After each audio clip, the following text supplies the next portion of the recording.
Hey, it's Carlos from Gamer Guys and Gals, and this is a review for Rift Keeper.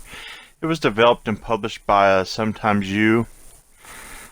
They're a good little development company. They make some really budget games. And this reminds me sort of like a budget Dead Cells. I don't know if you played it, but it got a lot of Game of the Year awards and nominations. It's a really good game, and this reminds me a lot of it. It's a little less in-depth, but it's a lot cheaper. This game only runs for $9.99. You wake up in this little town with all these little stores, and you can buy weapons, you can buy amulets, and you can turn in collectibles to unlock items. And this is like a roguelike adventure where you're going to go through. Well, let me get back to the story first. Pick up this little town and you find these guys who tell you to go through this rift.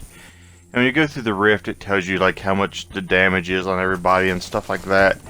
And you have to make it through it 10 times to get to a boss. And if you die, you have to start completely over and you lose all your weapons. Only thing you get a hold on to is like your upgrades. But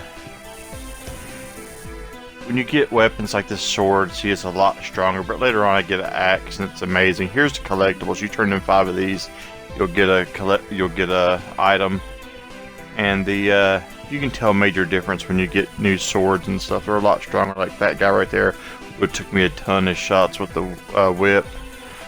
Only thing I wasn't like crazy about this game is the dungeons. There's 30 different dungeons you have to get to the boss. They all sort of look the same, and you can also find treasure chests. You can also find these little things right here, but sometimes they'll curse you right here, like I got decreased damage, and this will carry through on your complete playthrough until you finish it.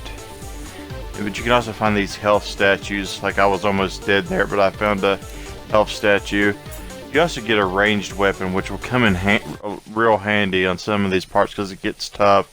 Here's the little upgrades I talked about that you got to keep, and these will stay with you even after you die. This is the only thing. So like if you get a good weapon, you better stay alive. Like here's my axe, and it's amazing. You'll watch me just mowing stuff down. I really recommend this game. It's got so much replay value because it is tough. You're going to play the hell out of it just trying to beat the game the first time, because it is tough, and it sucks when you die. Here's a treasure chest. When you die and you lose everything, because when I died and lost this axe after I beat the first boss, I was like, here's the first boss, by the way. It's a big difference between when you have good stuff and bad stuff, so you want to try to do your best to stay alive. You have to kill 70% of all the enemies, so sometimes it's going to be hard to make your way through the dungeon.